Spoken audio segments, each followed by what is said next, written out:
Sa ilalim ng malamlam, ngunit maliwanag at bilog na buwan, maingat na naglalakad ang mag-amang Manny at Israel sa gubat. Tahimik ang paligid, maski ang mga kaluskos nila ay bihirang marinig.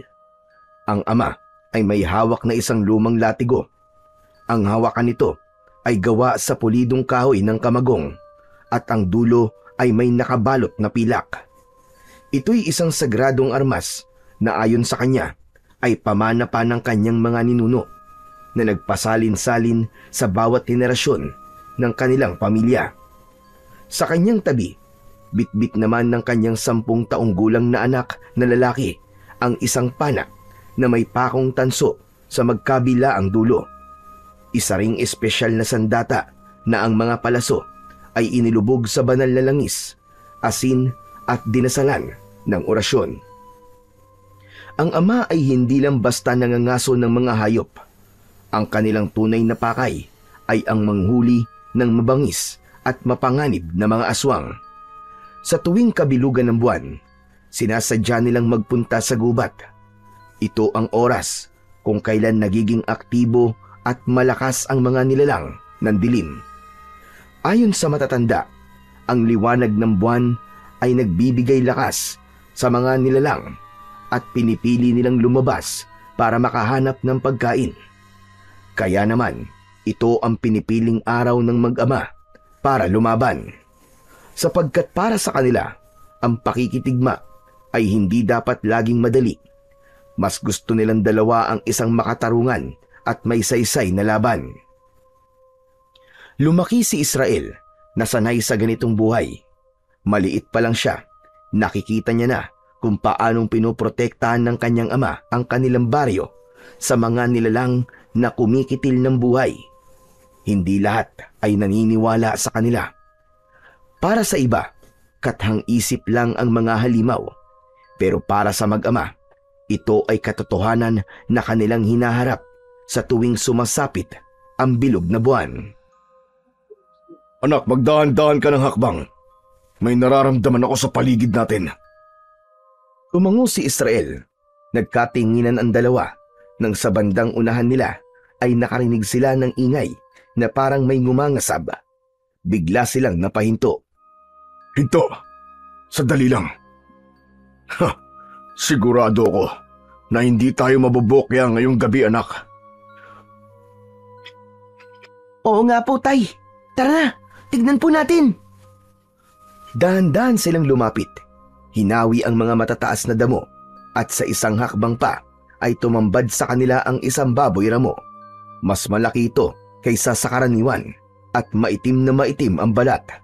Ngunit ang nagbigay ng kilabot sa mag-ama ay ang makita nilang may kinakain ito. Diyos ko, Tay! Katawan po ng taong kinakain niya! Tumigil sa pagkain ng baboy ramo, tila nakaramdam. Tumaas ang matutulis nitong mga tenga na parang may pinakikinggan sa paligid. Unti-unti itong tumingin kung saan direksyon sila nagtatago. Ang mga mata nito'y nagbabaga at may tumutulong dugo sa bibig. Biglang sumugod doon ang baboy ramo. Biglang napaatras si Israel, pero ang tatay nito ay hindi natinag. Matapang itong lumabas at hinarap ang hayop. Punyemas kang aswang ka! Dumali ka na naman, ha?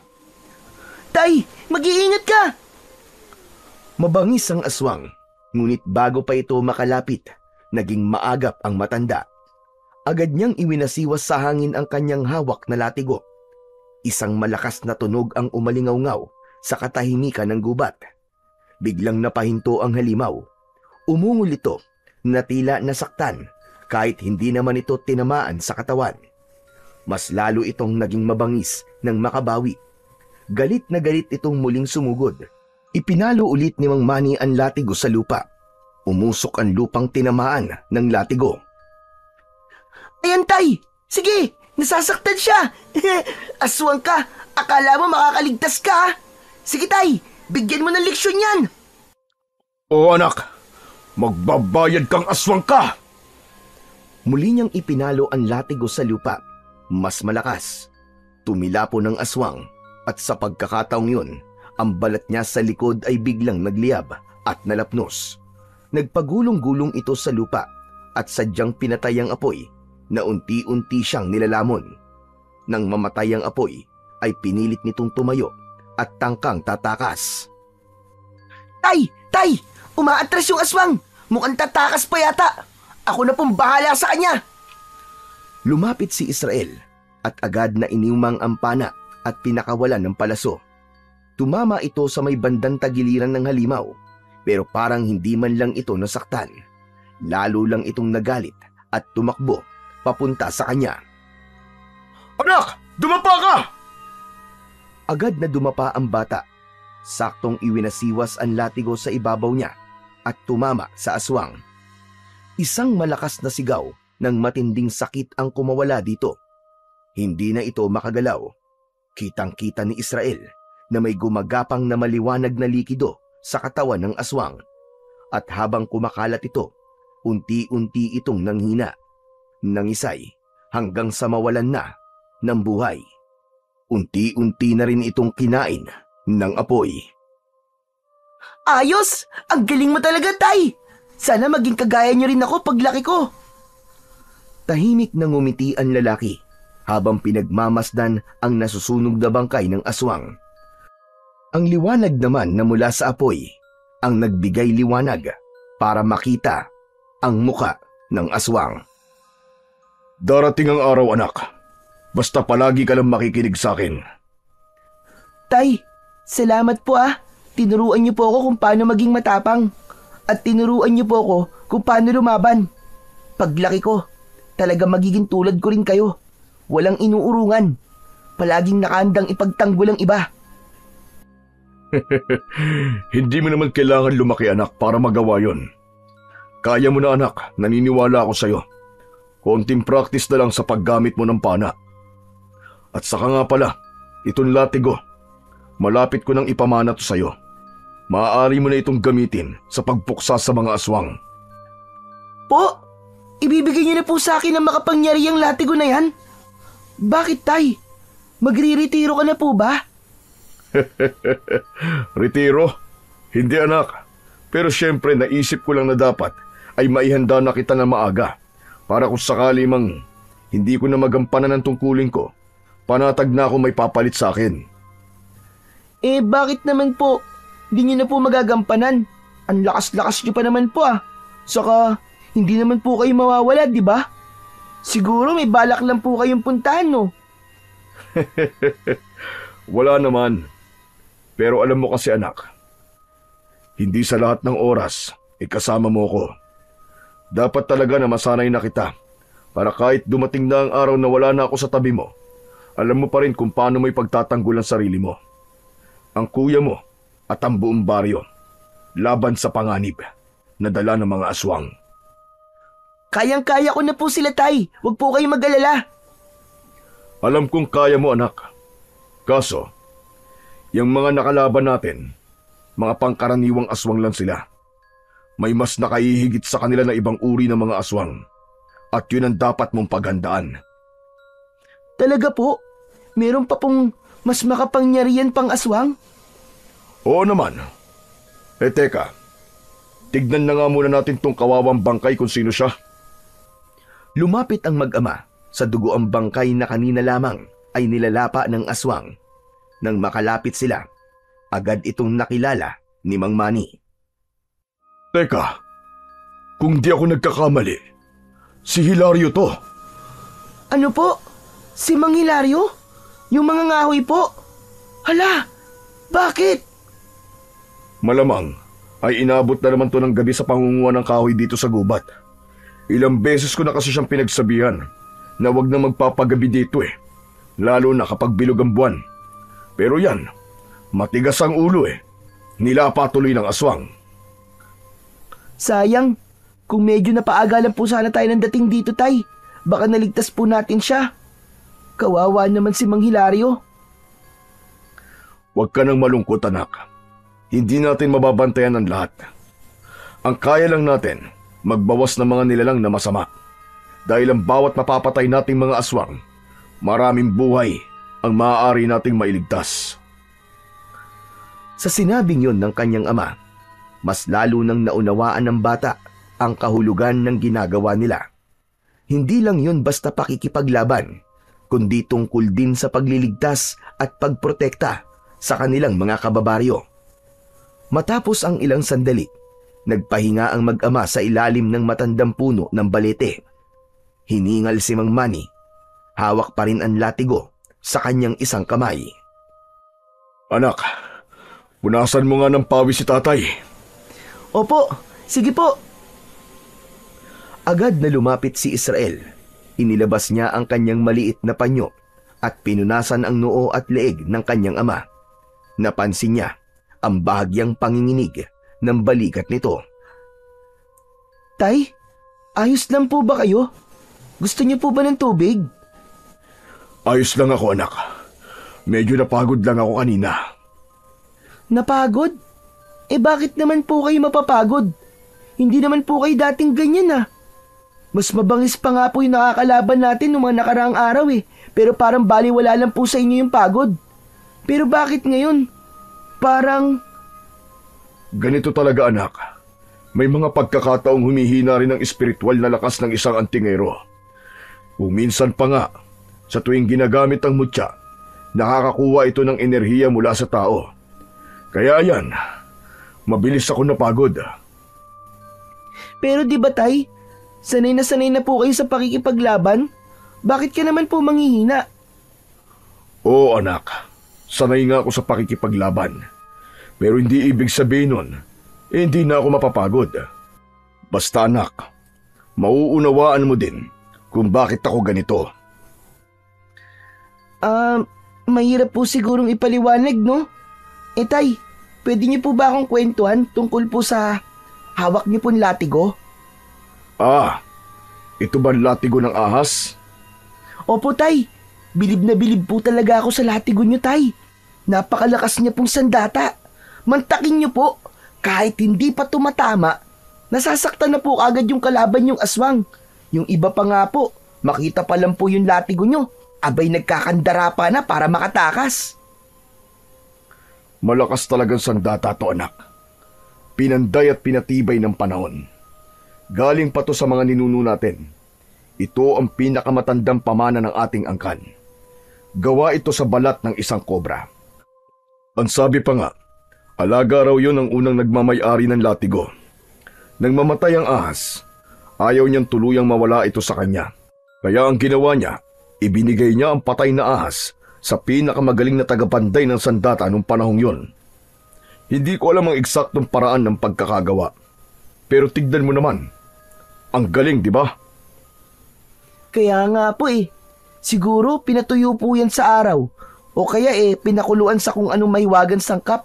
Tapos dinasalan pa ng orasyon para hindi basta masira. Pwede. Ang galing mo, anak. Kasi ang sabi pa nila, habang pinapanday ito, biruin mo, 6 na araw na nagtago ang panday sa isang kuweba. Walang sino man ang pinayagan lumapit, kahit sino. Hala, kaya pala naging isang makapangyarihang sandata ang latigo ng ahas, tay. Grabe pala ang pinagdaanan bago tumabuo. Tama. Pero alam mo ba, parang buhay pa rin ang latigong ito. Ano? Buhay po? Oo, anak. Tama ka. Para pa rin siyang buhay. May sarili siyang diwa at marunong siyang makaramdam. Wow! Ang galing po talaga, tay. Tatay, may kahinaan po ba ang latigo ng ahas? Meron, anak. Kung ang may hawak nito ay walang pananalig sa kapangyarihang taglay nito at walang paninindigan, hindi ito tatalab. Minsan ay mas lalo pa nitong ipapahamak ang gumagamit. Kaya nitong makilala ang mabuti at masama. Kung ganun, tay, hindi po pala ito pwedeng mapunta sa kamay ng masasama. Kasi hindi po tatalab sa kanila. Tama ka. Pero dapat mo pa ring ingatan, lalo na kapag naibigay ko na sa'yo. Dahil maraming nilalang ng dilim ang magkaka-interes dito. Alam mo ba kung bakit? Bakit po, tay? Para hindi mo to magamit laban sa kanila. Isa pa, maraming naiinggit dito, anak. May mga ilan na nga sumubok nun eh. Mga mambabarang, mangkukulam, maski mga albularyo. Lahat sila gustong makuha ito. Saglit na natahimik si Israel. Tumingala siya sa puno ng balete na tila nagpapaalala sa kanya ng lalim ng mundo ng kanyang ama. Isang mundo na hindi basta-basta sa piling ng mga masasamang elemento. Ikaw ang magpapatuloy ng lahat, anak. Lahat ng ginagawa natin ito. Sana panindigan mo habang buhay. Ayoko pa pong isipin yun, Tay. Kasi alam ko naman po na makakasama ko pa naman po kayo ng mas matagal. Basta, habang hindi pa po kayo nagsasawa sa ganitong ginagawa natin, handa ako magpaturo ng mas marami pa, Tay. Gusto ko pong maging handang-handa na. Alam ko, anak, at masaya ako sa naririnig ko. Subalit kung sakali na dumating ang panahon na hindi ko na kayang ituro lahat sa iyo, may isang tao na gusto kong lapitan mo. Ha? Sino naman po yun, Tay? Si Cardo. Isa siya sa pinakamagagaling na antingero na nakasama ko noon. Matagal na kaming hindi nagkikita, pero hindi ko makakalimutan ang mga pinagsamahan namin. Cardo? Oo, si Cardo. Matagal kami nagsama sa pangangaso ng mga aswang noon. Binata pa ako. Siyang nagturo sa akin ng lahat ng alam ko tungkol sa pakikipaglaban at sa paggamit ng latigo na to. Talaga po, Tatay? Mas magaling po siya sa inyo? Oo, marunong siya. Maabilidad at mabilis kumilos. Matalino din at saka matyaga. Parang ang galing-galing naman po ni Mang Cardo, Tay. Nasaan na po siya ngayon? Ang alam ko, nasa kabilang bayan lang naman siya. Malapit lang dito. Pero hindi na kami nagkikita eh. Ni wala na nga akong balita tungkol sa kanya. Bakit po ganun? Ba't po kayo naghiwalay? May isang malupit na laban kaming pinagdaanan nun. Halos ikamatay namin pareho. Pagkatapos nun, para bang napagod na siya. Mas ginusto niya ng tahimik na buhay. Pero kilala ko yun. Kung matatagpuan mo siya at hihingi ka ng tulong niya, alam ko na handa pa rin yung tumulong. Basta alam niyang may dahilan. Sana po, makita at makilala ko po siya. Kapag itinadhana ang mga bagay, anak, mangyayari yon. Pero kapag nangyari nga yon, maging seryoso ka ha. Kasi wala naman ako mapagmamanahan kundi ikaw lang. Di naman pwede ang kuya mo. Opo, Tay, pangako po. Hindi ko po kayo bibiguin. Gagawin ko po ang lahat para maging karapat-dapat na maging tagapagmana nyo. Yan ang gusto kong marinig sa'yo, anak. Ilang oras pa ang lumipas at nagpasya na ring umuwi ang mag-ama. Ang bangkay ni Mang Hilario ay iniwanan na nila. Pagdating sa baryo ay hindi nila ipinaalam sa kahit na kanino ang nangyari. Ginawa nila yon hindi dahil sa wala silang malasakit, kundi dahil batid nila ang magiging takbo ng sitwasyon kung isusumbong pa ito sa mga kinauukulan. Sanay na sila sa ganitong pangyayari. Kapag may natatagpo ang nilapa ng mga aswang, hindi na nila ito idinaraan sa pulisya o sa mga opisyal ng baryo. Hindi nila gustong mapagbintangan, lalo na't walang ebidensya ang mga kwento nila tungkol sa mga nilalang ng gabi. Isa pa, tiyak nilang may makakakita sa bangkay kinabukasan at maililibing ito ng maayos ng mga taga-baryo. Para kina Tatay Manny, sapat na ang kanilang ginagawa. Tahimik silang nakauwi ng kanilang bahay. Kinabukasan, maagang nagising si Israel. Agad niyang hinanap ang kanyang ama pero wala pa ito sa kanilang bakuran. Kadalasan kasi kapag bumabangon siya ay nakikita niya ang ama niya na nakaupo sa kanilang balkonahe habang nagkakape. Naglakad siya palapit sa pinto ng kwarto at kumatok. Binuksan niya ang pinto. Nakita niyang gising na ang kanyang ama, ngunit hindi pa ito bumabangon sa kama. Tay, ano pong nangyayari sa inyo? Di po ba kayo makatayo? Hindi ito sumagot. Napansin ni Israel na nanginginig ang katawan ng tatay niya. Butil-butil din ang pawis nito sa kanyang noo. Namumula ang mga mata at nang hawakan ito ng bata ay nalaman niyang inaapoy ito ng lagnat. Wala itong damit na pang-itaas, kaya kita rin ni Israel ang pamumula at tila pamamaga ng kanyang dibdib. Hala tay, ang init-init niyo po. Kaya niyo po ba o tatawag na po ako ng manggagamot? Hindi na anak. May sasabihin ako. Ano po yun tay? Matagal na to. Matagal ko nang iniindan sakit na to, anak. Di ko lang sinasabi sa'yo kasi ayoko mag-alala kayo. Ano tay? May sakit kayo? Kung ganun kailangan niyo po ng gamot? Sinubukan ko na yan pero hindi umubra. Walang nuna sa sakit ko, anak. Napatingin sa mga mata ng ama si Israel. Unti-unting namuo ang luha sa kanyang mga mata, pero pinipigilan niya itong pumatak. Hindi dahil sa hindi siya nasasaktan sa nakikitang kalagayan ng ama, kundi alam niya na sa oras na yon ay kailangan niyang maging matatag. Ramdam ko na, anak. Ito na ang huling pagkakataon ko. Kaya pakinggan mo lahat ng sasabihin ko sa'yo. At tawagin mo na rin ang kuya mo. Kailangan din niyang marinig ito. Tumango si Israel, sabay takbo palabas ng silid. Agad niyang pinuntahan sa kabilang kwarto si Joshua. Nakita niyang mahimbing pa rin ang tulog ng kanyang kuya. Kuya! Kuya, gising na! Kuya! Si tatay, bilisan mo! Biglang napamulat ng mata si Joshua at tinignan ng masama si Israel. Marahan itong bumangon. Ano ba? Ba't ka ba kasi nanggigising? Pambihira naman eh.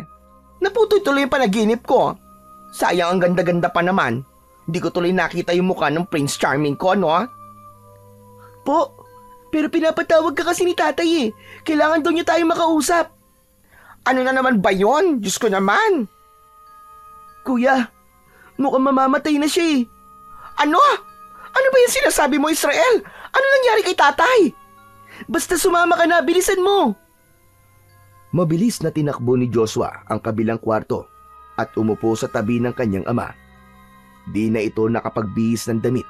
Ang suot niya ay isang manipis na duster at di pa niya natatanggal ang makapal na kolorete sa muka. Nanlalambot pa siya sa antok, pero agad na naalarma sa sinabi ng kanyang kapatid. Tay, bakit po? Ano po nangyari sa inyo? Ano po, dadalhin ka na po ba namin sa ospital? Hindi na ako magagamot, anak. Nararamdaman ko. Hindi na ako magtatagal. Ano ba yung sinasabi niyo, tay? Hindi ba't kagabi lang ang lakas-lakas niyo pa? Ano ba nangyari, Israel? Sabihin mo nga sa akin kung ano nangyari sa inyong dalawa kagabi. Wala naman po eh. Hindi ko nga po alam kung bakit nagkaganyan si tatay. May mga sakit talagang hindi na nagagamot, mga anak. At kapag oras mo na. At ito na, dumating na ang oras ko. Huwag kang magsalita ng ganyan, tay. Bumagsak ang luha ni Joshua sa kanyang pisngi. Hinawakan niya ang kamay ng ama habang patuloy ang kanyang paghikbi. Tay naman, huwag niyo po kaming iwan. Kailangan po namin kayo, pakiusap po. Tay! Habang panay ang iyak ni Joshua, nanatiling tahimik lang si Israel.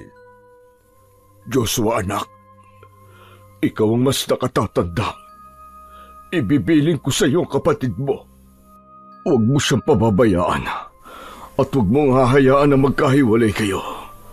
Kailangan palagi kayong maging magkakampi. Tay naman eh. Maski naman hindi niyo sabihin sa akin yung nagagawin ko. Siyempre kapatid ko siya. Mahal ko si Israel. Salamat, anak. Israel, lumapit ka. Dahan-dahang lumapit ang bata sa kanyang ama.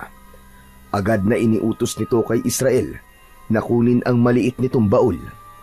Sinunod niya ito. Medyo mabigat ang baul, pero kinaya niyang buhatin palapit sa kanyang ama. Binuksan nila ito at kinuha ni Tatay Manny ang sandata niyang latigo.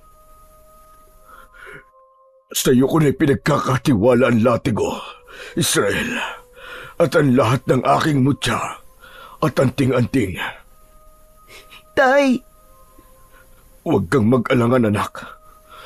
Kaya mo na. Konting practice na lang. Magiging katulad mo na ako. Hindi ko po kaya, Tay, kung wala po kayo. Kaya mo na, anak.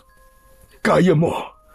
Sa murang edad mo, nakita ko na yung tapang mo na hindi matutumbasan.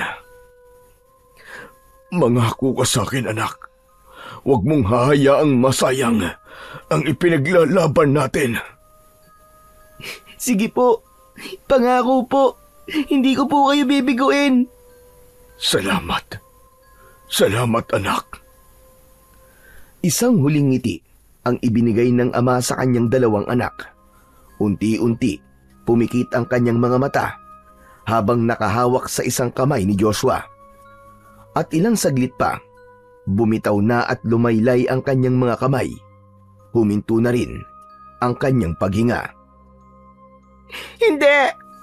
Tay! Tatay! Tatay!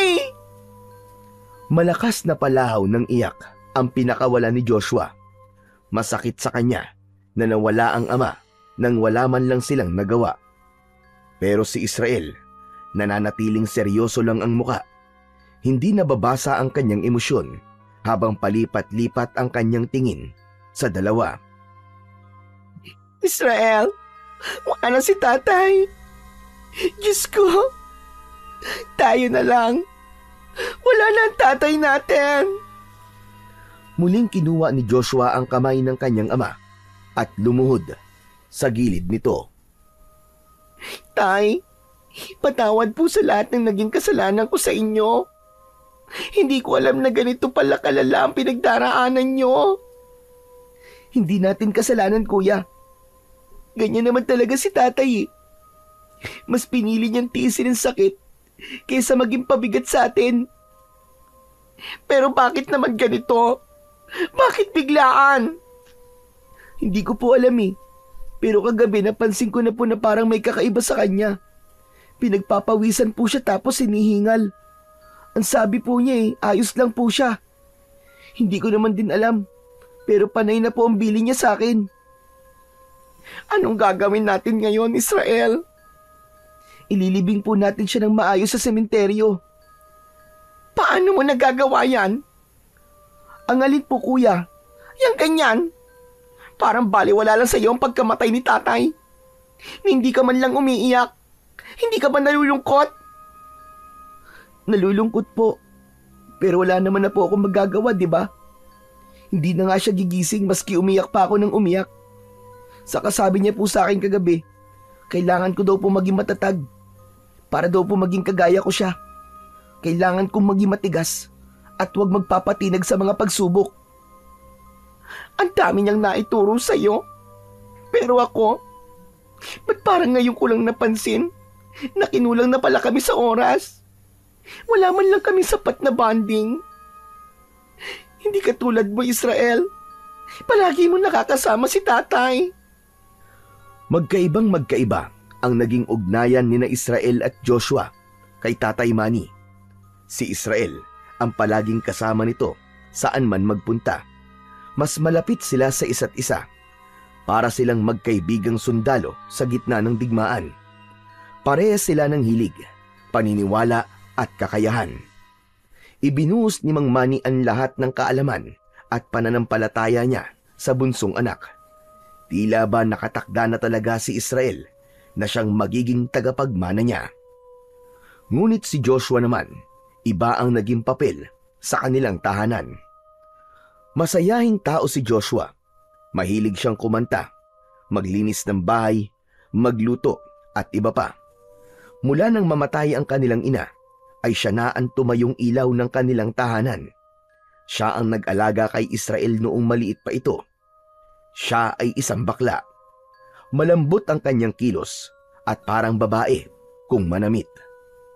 Si Mang Manny, bagamat isang tipikal na lalaking malakas at matapang, ay hindi kailanman ikinahiya ang pagkatao ng kanyang panganay. Hinayaan niya lang ito sa kung ano ang gusto nitong gawin sa buhay. Hindi nga lang sila naging malapit, pero malaki ang respeto niya at pagmamahal sa kanyang anak. Ngunit ang kawalan ng sapat na oras at sa mga nasayang na pagkakataong naging mas malapit sana sila, yun ang pinaghihinayangan ni Joshua. Agad na inayos ang burol ng kanilang ama. Tumulong ang mga kaibigan nito at ilang mga tao na di nila inaasahan. Mga tao na minsan daw na natulungan ng kanilang ama. Nalaman ng magkapatid na si Mang Manny pala ay mahal na mahal ng maraming tao dahil sa pagiging isang mabuting tao nito at pagiging matulungin. Nang makita ni Israel na nasa loob na ng kabaong ang ama, kahit ilang ulit pa niyang piliting pigilan ang luha, husa na itong pumapatak. Sa tabi niya, humahagulgol naman ng walang tigil ang kanyang kuya. Ang araw na yon ay hindi naging madali para sa kanila. Parehas na di pa rin makapaniwala ang dalawa sa isang iglap ay nanakawin ng kamatayan ang buhay ng kanilang ama. Isang mandirigmang matapang, isang ama na laging handang ipagtanggol ang kanilang pamilya, ngayon tahimik ng nakaimlay sa loob ng kabaong. Habang abala ang mga tao sa pag-aalay ng dasal, may isang lalaking tumayo sa tabi ni Israel. Tila galing sa malayo, sunog sa araw ang balat, magaspang ang mga palad, at ang pinakamapapansin sa kanya ay ang pahilis na peklat sa kanyang muka. Mula sa kanang noo, pababa sa pisngi, may kabang naramdaman si Israel nang mapansin ang lalaking yon. Kinamayan sila ng lalaki at agad itong nagpakilala. Namilog ang mga mata ni Israel. Ako nga pala si Cardo. Ano po? Kayo po ba ang Mang Cardo na binabanggit po sa akin ni tatay na kaibigan niya? Ano ka mo? Binanggit ako ng tatay mo. Bakit? Bilin niya po kasi sa akin. Hanapin ko daw po kayo pag wala na siya. Makiusap daw po ako sa inyo na turuan niyo raw po ako sa pakikipaglaban at sa paggamit po ng latigo ng ahas. Talaga? Sinabi niya yun? Opo. Kasi sabi niya, baka raw po di niya maituro ang lahat ng dapat kong malaman kaya kailangan ko po magpaturo sa inyo. Kasi mas mahusay daw po kayo kaysa sa kanya. Ikaw daw po nagturo sa kanya kung paano po makipaglaban. Totoo po ba yun, Mang Cardo? Pambihira talaga tong kaibigan ko. Maski matagal na pala kaming hindi nagkikita, hindi pa rin siya nagbabago. Palagi niyang binubuhat ang aking bangko. Ano po yun? Ang ibig kong sabihin, hindi pa rin niya nakakalimutan ng mga pinagsamahan namin. Palagi pa rin niya akong pinagmamayabang, maski ang totoo. Siya naman talaga ang mas magaling sa aming dalawa. Sabi ko na tama ako ng hinala. Kasi nakita ko talaga, ang galing-galing po ng tatay ko. Kaso, wala na po siya ngayon. Patay na po siya. Ano bang nangyari? Bakit ang bilis naman yata? Matagal na daw po siyang may sakit. Hindi lang po niya sinasabi sa amin. Tumango si Mang Cardo at sinilip ang kaibigan sa loob ng ataol. Kailan siya ililibing? Sa isang araw po. Tahimik na lumipas ang ilang sandali. Hawak ni Mang Cardo ang kanyang sombrero.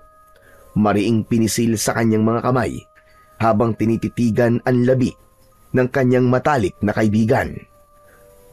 Kita sa mga mata ang paggalang at kalungkutan na hindi maipapaliwanag sa salita. Matagal ko na siyang hindi nakita. Hindi ko naman inakala na ganito na pala ang magiging susunod naming pagkikita. Nilingon siya ni Israel. Tinitigan ito mula ulo hanggang paa. May kung anong pagkakapareho sa ama nito. Ang tikas, ang matalas nitong mga tingin, at ang kilos. Hindi alam ni Israel kung anong eksaktong pinagsamahan ng kanyang ama at ng matandang kaharap niya ng oras na yon. Pero malinaw sa kanya ang isang bagay. May tiwala ang kanyang ama kay Mang Cardo. Sapat na yon para maramdaman niyang ito nga ang tamang tao na dapat niyang lapitan para matupad ang pangarap niyang maging katulad ng kanyang ama. Isang araw ang lumipas. Nasa sementeryo na ang halos lahat ng tao sa barangay. 2 tao ang sabay na inilibing ng araw na yon, si Mang Manny at si Mang Hilario. Mainit ang araw, pero malamig ang pakiramdam ni Israel. Habang ibinababa ang kabaong ng kanyang ama sa hukay, tahimik lang siya at halos hindi nagsasalita. Sa tabi niya, panay ang iyak at sigaw ni Joshua. Nasa malapit din si Mang Cardo, tahimik lang na nanonood. Nang matapos ang seremonya, unti-unti nang nagsiuwian ang mga tao. Natira na lamang silang 3. Nilapitan ni Mang Cardo ang 2. Israel, ano na ang plano mo? Taga-ibang baryo ko at may tungkuling ginagampanan doon. Hindi ako pwedeng magtagal dito. Po, pero paano po yung bilin ni tatay kung uuwi na po kayo kagad? Kung gusto mo, sumama ka sa akin at doon kita tuturuan. Sandali lang po, Mang Cardo. Ano po ba yung pinag-uusapan nyo? Anong sasama? Kanino ka sasama, Israel? Kay Mang Cardo po, kuya. Di ba sabi po ni tatay magpaturo daw po ako sa kanya at saka... Ibig mo sabihin aalis ka? Iiwan mo ko, Israel? Ano ka ba? Wala na ba talagang ibang nasa utak mo kundi ang latigo na yan? Kamamatay pa lang ni tatay, Israel. Pero kailangan ko punto pa rin ng bilin niya sa akin. Hindi ko siya pwedeng suwayin. Magagalit siya sa akin, kuya. Tama ang kapatid mo. At sa palagay ko, hindi na to pwedeng ipagpaliban. Kilala ko si Manny. Malakas ang pakiramdam niya sa mga bagay-bagay. Gayong ibinili niya, naturuan ko si Israel. Tsak na merong dahilan. Ano sa palagay niyo po ang mga dahilan? Posible bang may paparating na panganib? Kaya pinaghahanda itong si Israel? Posible, Joshua. Kaya sasama sa akin ang kapatid mo. Sandali lang. Hindi pwedeng ganun-ganun na lang yon. Hindi mo siya pwedeng dalhin agad. Bakit naman hindi pwede, Kuya Joshua? Ikaw na lang ang natitirang kapamilya ko, Israel. Yang tao na yan, hindi pa natin lubusang kakilala. Baka kung anong mangyari sa'yo. Po, huwag niyo pong sabihin yan. Mukha naman po mabait si Mang Cardo eh. Tsaka kaibigan po siya ni tatay. Talaga ba? Bakit alam mo mabait? Kilala mo ba siya? Sinabi ko na nga po, kaibigan po siya ni tatay. Pinagkakatiwalaan pa. Kung ganon, gusto mo talaga sumama sa kanya? Opo, kuya. Gusto ko po matuto. Gusto ko po maging katulad ni tatay. Huwag ka mag-alala, Joshua. Dahil hindi ko hahayaan mapahamak ang kapatid mo habang nasa poder ko siya. Siguraduhin mo lang. Pumapayag ka na, kuya. May magagawa pa ba ako? Salamat, kuya. Salamat talaga. Ang bait-bait mo. Labag man sa loob ni Joshua ang planong paglayo ng kapatid. Pero dahil sa nakita niyang seryoso ito at determinado, wala na siyang nagawa kundi ang sumang-ayon. Hindi niya lubos na naiintindihan kung anong klaseng mundo ang meron sa kanyang ama, kapatid at sa estrangherong si Mang Cardo, pero batid niyang buo ang loob ni Israel. Pagdating ng hapon, tahimik na tinitiklop ni Israel ang ilang piraso ng damit niya at inilagay ito sa kanyang bag.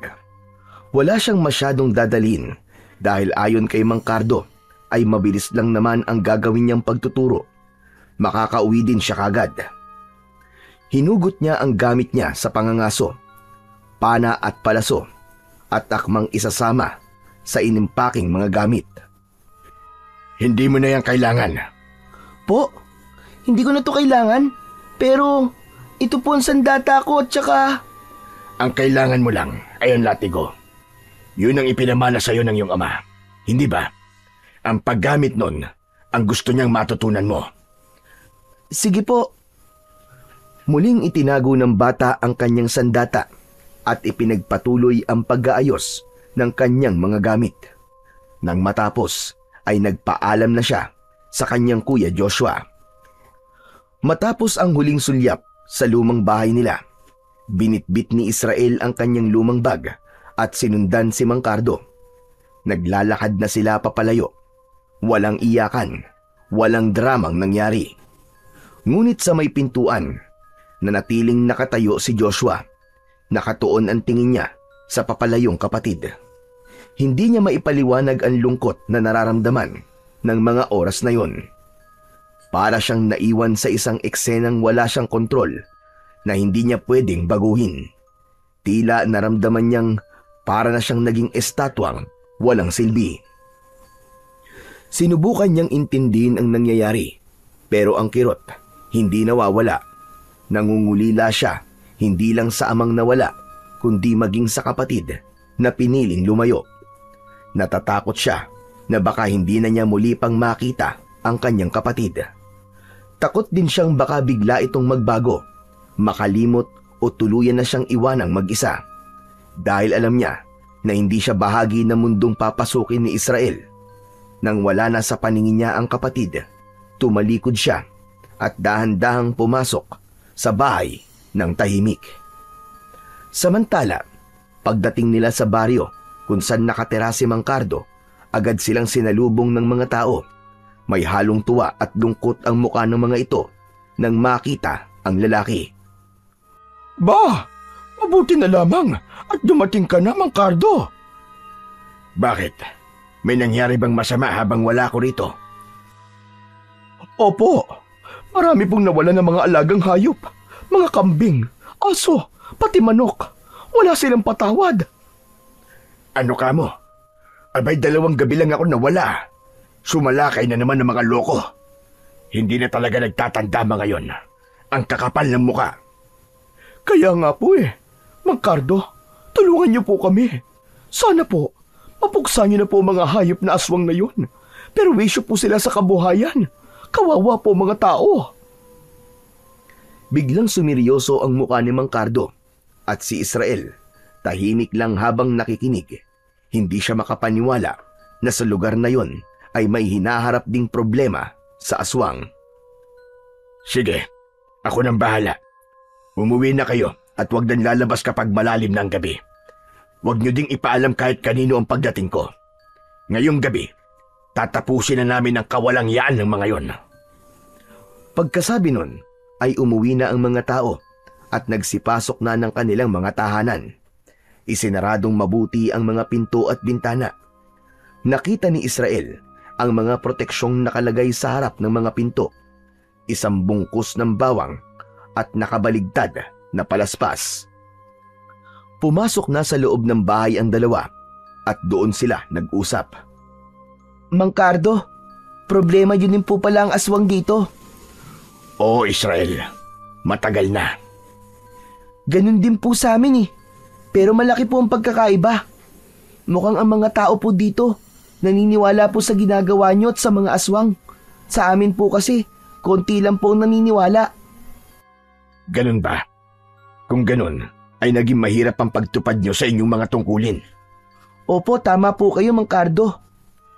Patago po kami nagpupunta sa gubat para mangaso ng aswang. Sa baryo po namin, sarado po ang utak nila tungkol sa mga kababalagan. Konti lang po talaga ang naniniwala. Hindi naging sikat si tatay bilang birador ng aswang. Sikat siya sa pagiging matulungin at pagiging mapagbigay. Doon po siya minahal ng tao. Hindi po nila alam na matagal na silang pinoprotektahan ni tatay sa kamay ng mga aswang. Dito naman, naniniwala sila sa aswang kasi nakakita na sila. Ipinakita ko sa kanila mismo. Talaga po? Oo. Kaya ayun, wala nang pali-paliwanag. Naniwala kaagad sila nang makita nila ang aswang na nahuli ko. Ang galing pala. Kung ganun din sana ang ginawa ni tatay, no? Di natuto rin sanang mag-ingat yung mga taong nabibiktima ng aswang. Ay nako, nakakalungkot lang. May mga buhay na nasayang po dahil sa ganun. Tama ka, Israel. Mang Cardo, ano na po ang plano nyo ngayon? Kailangan natin kumilos kagad. Hindi na pwedeng palampasin ito. Tayo po ang huhuli sa aswang. Tama ka, Israel. Tayo ang huhuli. Simula ngayong gabi, ikaw na muna ang katuwang ko. Simulan natin ngayon ang training mo. Agad siyang tinuruan ni Mang Cardo. Sa likod bahay, sinimulan nila kagad ang pagsasanay. Sa simpleng paraan, ipinakita ni Mang Cardo ang tamang paghawak sa latigo, kung paano ito ikutin at kung paano mapapalakas ang epekto nito bilang sandata laban sa kasamaan. Ang latigo ng ahas, hindi ito basta isang latigo lang. Kailangan maramdaman mo na bahagi ito ng iyong katawan. Kailangan maging isa kayo, ang kilos at ang lakas. Sinubukan ni Israel na sundin ang mga sinabi ng matanda. Paulit-ulit, ipinapalo niya ito sa lupa. Iwinawasiwas sa hangin, pero minsan bumabalik sa kanya at muntik na siyang tamaan. Dahan-dahan lang. Huwag mong labanan ng galaw. Sundan mo ito. Opo, Mang Cardo. Pawis na pawis si Israel, pero hindi siya tumigil. Kahit sumasakit na ang braso niya, tiniis niya hanggang sa maramdaman niya ang sinasabi ng matanda na dapat ay maging konektado sila ng latigo. Nagawa niya ang perpektong pagwasiwas at pagpalo nito sa lupa. Magaling, Israel. Madali ka palang turuan eh. Mas mahusay ka pa sa iyong ama. Hala, talaga po. Nako, biro lang po yan, Mang Cardo. Magaling po si tatay eh. Hindi ko po mapapantay ang galing niya. Hindi ka naniniwala sa akin. Ako na nagsasabi. Mas magaling ka sa tatay mo. Pero may dapat kang malaman tungkol dyan sa latigo. Ano po yun, Mang Cardo? Tignan mo sa dulo ng latigo. Makikita mo may mutya. Yan ang mutya ng pangil ng kobra. Ha? May pangil pala dito? Hindi ko po alam yun ah. Oo. Isa yan sa pinakadelikado at pinakamakapangyarihang bahagi ng latigo. Wow! Kung ganun, may mas igagaling pa pala to. Ang astig! Siyempre naman. Alam mo bang para ring buhay ang latigo na yan? Oo.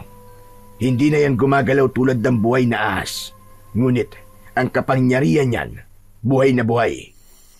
Kapag gumana ang bisa ng mutya na yan, ang latigo parang nagiging kasing talim ng espada. Kaya din itong lasunin ng kalaban gaya ng kamandag ng kobra. Papatayin ito ang kalaban sa loob lamang ng ilang minuto. Grabe! Ang galing pala talaga nito. Hindi po ito binanggit ni tatay ah. Hindi po niya sinabi sa akin ang tungkol sa mutya na yan. Hindi ko alam kung anong iniisip ng tatay mo. Pero mukha talagang ako ang gusto niyang magsabi nun sa'yo. Ganun po ba, Mang Cardo? Mahiwaga talaga si tatay, no? Tama ka dyan, Iyo. At may dapat ka pang malaman. Ano po yun, Mang Cardo? Ingatan mo yung mutya. Dahil kapag nawala yan, wala nang bisa ang latigo mo. Mabubulok yan, Israel.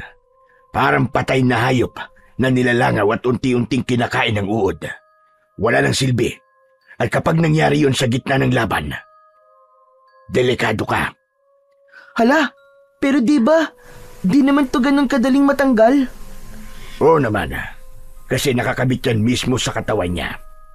Matatanggal lang yan kung pipiliting alisin ng isang masamang nilalang. Ayaw nilang mutya ng pangil ng kobra dahil hindi talaga ito kayang labanan. Ganon kalakas ang kapangyarihan nito, Israel. Kaya ingatan mong mabuti yan. Naiintindihan ko po, Mang Cardo. Iingatan ko po ito na mabuti. Pinapangako ko po yan. Mabuti naman. Tumahimik na si Israel. Muli niyang sinubukan ng latigo. Ipinalo niya ulit ito sa lupa at mula doon, lumabas ulit ang isang usok. Usok na nakakasunog ng mga masasamang nilalang. Sakto 2:00 ng madaling araw. Pumilos ang dalawa. Tahimik na ang baryo ng mga oras na yon. Naglagay sila ng pain sa isang madamong bahagi ng gubat, malapit sa baryo. Ito ay ang alagang kalabaw ni Mang Cardo. Dito natin sila hihintayin, Israel. Alam niyo pong pupunta sila dito, Mang Cardo? Sa dami na nakasagupa kong aswang, kabisado ko na sila. Kahit malayo sila, naaamoy nila ang dugo. Dugo? Ano pong dago, Mang Cardo? Dugo ng tao. Dugo ng tao? Saan naman po tayo kukuha ng dugo ng... Di na natapos pa ni Israel ang kanyang sasabihin. Nanlaki ang mga mata niya nang makitang sinugatan ni Mang Cardo ang sarili nitong palad. Lumabas ang sariwa nitong dugo. Agad niyang ipinahid ito sa katawan ng kanyang alagang kalabaw. Pagkatapos ay nagtago sila sa likod ng mga matataas na damo. Mga 50 hakbang mula sa kanilang pain. Naghintay sila. Hawak ni Israel ang latigo. Makalipas ang halos 30 minuto, dumating na ang inaasahan nilang mga nilalang. Andiyan na sila. Nandiyan na ang mga aswang. Pinagmasdan ni Israel ang mga aswang na paparating. Ang una ay payat, mahaba ang leeg at may matutulis na kuko na animo ay tari ng manok. Ang isa naman ay mas malaki, pero parehas lang sila ng itsura ng nauna. Parang tao, pero nakakatakot at bahagyang nakayuko. Israel, maganda ka. Dahil ikaw ang haharap sa kanila. Po! Ako po! Ngayon na! Agad-agad! Sigurado po ba kayo, Mang Cardo? Oo. Sa'yo na ang laban na ito, iyo. Bahagi na ito ng iyong pagsasanay. Huminga ng malalim si Israel. Lumabas siya sa kanyang pinagtataguan at mabilis na lumapit sa mga aswang. Bigla niyang inihampas ang latigo sa lupa. Narinig ang malakas na pagtama nito. Napaatras ang isang aswang, ngunit ang isa ay nagwala at sumugod. Israel, maganda ka! Muling ipinalo ng bata ang latigo sa lupa at katulad ng inaasahan, nasaktan ang mga aswang. Sige, ganyan nga Israel. Magaling bata. Sige, sige pa! Nang marinig ito ni Israel, natuwa siya ng sobra at nawala sa konsentrasyon. Napatingin siya kay Mang Cardo na nagtataas ng kamao, ngunit sa hindi inaasahan, biglang nakabawi ang isang aswang. Bigla nitong sinunggaban ng bata. Nakalmot ang kanyang braso. Aray! Tinamaan ako! Israel! Agad siyang tinulungan ni Mang Cardo. Tumalon ito at sinalubong ng suntok at sipa ang aswang na umatake at nanakit sa bata. Halos mapasubsob ang aswang sa lupa. Ang isa pang aswang ay sinubukan ding umatake, pero nahawakan ito ni Mang Cardo sa leeg at ibinalibag. Tumama ito sa puno. Napatulala si Israel sa kanyang nakita. Hindi siya makapaniwala sa lakas ni Mang Cardo. Ngayon na Israel! Gawin mo na! Nang marinig yun, muling tumayo si Israel. Pinunasan ng sugat at muling hinawakan ng mahigpit ang latigo ng ahas. Ito na! Inihampas niya ang latigo. Mas malakas, mas may pokus. Muling umalingaw-ngaw ang tunog. Tumilapon ng isang aswang. Sugatan at ang balat nito ay parang nalapnos. Tapos ay biglang nasunog. Yan! Magaling Israel! Ganyan nga! Lumapit ang isa pang aswang, mabilis at galit na galit. Inikot ni Israel ang latigo. Saktong tamang-tama sa tiyempo. Hinampas niya ito ng buong lakas. Tumama ito diretso sa leeg ng aswang. Nakita niya na tila nagbaga ang latigo at sa isang iglap, gumulong ang ulo nito sa lupa. Napatigil si Israel, namangha siya at hindi halos makapaniwala sa kanyang ginawa. Magaling iyo! Yan! Yan ang gamit ng latigo! Kaya ko pala talaga, Mang Cardo! Kaya ko pala talaga! Kaya mo kung maniniwala ka sa iyong sarili. Napagtagumpayan ni Israel ang unang pagsubok sa kanya ni Mang Cardo at masayang-masaya siya sa gabing yun. Kinabukasan, naging masinsinan ang kanilang pagsasanay. Hindi na nagsayang ng oras pa si Mang Cardo. Dahil hindi lang ang tungkol sa latigo ang ituturo niya sa bata. Kailangan niyang mapalakas ito para magamit ang pisikal na lakas kapag lumalaban. Gayon din ang espiritual na kakayahan ni Israel. Tinuruan niya ito ng mga mahalagang orasyon. Pinagbubuhat niya araw-araw ng mabibigat na troso ang bata. Pinatatakbo paakyat sa burol at pinapapasan ng sako-sakong buhangin. Sa halos buong linggo na yon ay halos bumigay ang katawan ng bata sa hirap, pero hindi siya sumuko. Determinado siya at labis niyang pinagkakatiwalaan ang kaibigan ng kanyang ama. Tama yan, Israel. Huwag ka sumuko. Hindi ka pwedeng mapagod kagad. Ang kalaban natin iba-iba. Kaya kailangan nating mas maging matatag palagi. Opo, huwag po kayong mag-alala, Mang Cardo. Kaya ko po. At sa loob ng halos 4 na linggo, naging kapansin-pansin na ang pagbabago kay Israel. Hindi na siya madaling hingalin. Ang mga braso niya mas matigas na. Ang katawan niya ay tila naging bato-bato at ang loob niya hindi na madaling matinag. Isang hapon, matapos ang huling pagsasanay, lumapit si Mang Cardo. Tinapik niya ito sa balikat at tumango. Handa ka na, Israel. Handa ka na. Mang Cardo, sigurado po kayo? Oo naman. Malaki nang ipinagbago mo, Israel. Pero sandali lang pala. May ibibigay pa pala ako sa'yo. Ano po yun, Mang Cardo? Mula sa kanyang baul ay may inilabas si Mang Cardo na isang bagay. Nagulat siya nang makita ito. Bakit? Papanong? Huwag ka nang magulat. Saka ko na lamang sasabihin sa'yo kung bakit meron ako niyan. Basta sa'yo na yan. Tiwala ko na magagamit mo yan. Tumango ang bata. Tinanggap niya ang bagay na yon at inilagay sa isang supot. Itinago niya sa kanyang bag. Tapos na ang kanilang pagsasanay. Inihanda na ng bata ang kanyang mga gamit para sa kanyang pag-uwi. Inihatid siya ng lalaki hanggang sa may bukana ng baryo nila Israel. O paano, Israel? Hanggang dito na lamang ako. May kailangan pa akong tapusing trabaho. Mang Cardo, maraming salamat po talaga sa inyo. Sa lahat po ng ginawa niyo para sa akin. Hindi ko po makakalimutan ito. Walang anuman yun, bata. Basta, huwag mong kalimutan ang mga itinuro ko sa'yo. Tumango si Israel. Lumakad na siya pauwi sa kanilang bahay. Nakita niyang bukas ang pinto. Dere-derecho siyang pumasok. Kaagad niyang naamoy ang aroma ng nilulutong ulam sa kusina.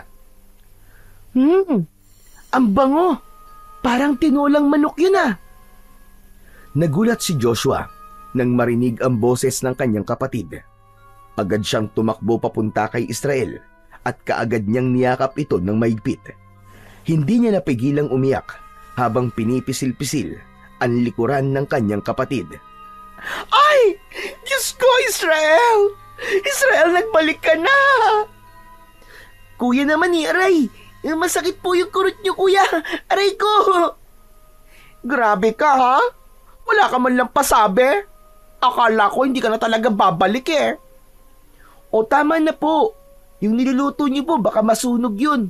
Sayang naman po. Tinola pa naman. Mamaya matuyo ang sabaw.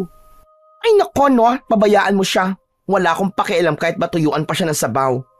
Basta ako, masaya ako na nandito ka na ulit. Para ka nawala ng 1 taon, Israel. Ang lungkot kaya ng bahay nung mawala ka.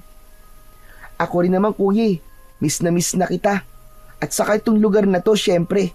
Pati yung boses mo, na-miss ko. Yung pagtatalak mo kapag makalat ako sa kwarto, kaya kapag tinatamad ako. Diyos ko, ang dami mo maaalala yung pa. Masayang-masaya ang magkapatid sa kanilang muling pagkikita. Sa simpleng tawanan at kwentuhan, muli nilang naramdaman ang pagmamahal ng isa't isa na maski kulang na ang kanilang pamilya.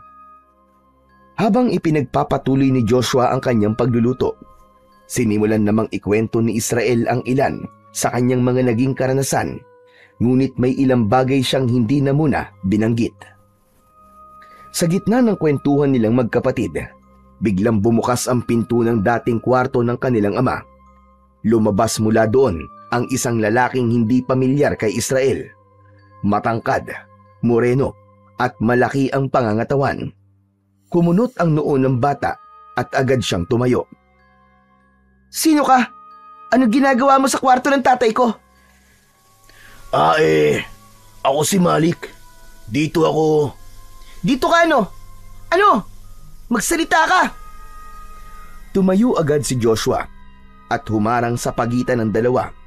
Kita sa kanyang muka ang labis na pag-aalala, pero ilang saglit pa ay huminga ito ng malalim at kumalma. Sandali lang, Israel, ano ka ba? Huminahon ka lang. Pakinggan mo muna ako, please. O sige, magsalita ka, kuya. Sino yan? Anong ginagawa niya dito sa atin? Halika nga, dun muna tayo sa sala. Mag-usap tayo. Kaagad nilang tinungo ang sala at doon nag-usap ng masinsinan ang magkapatid. Israel, siya si Malik. Nangungupahan siya dito sa atin. Ano? Pinaupahan mo ang kwarto ni tatay? Bakit, kuya? Wala akong choice, Israel eh. Alam mo naman, di ba, na si tatay lang ang inaasahan natin pagdating sa perang panggastos natin.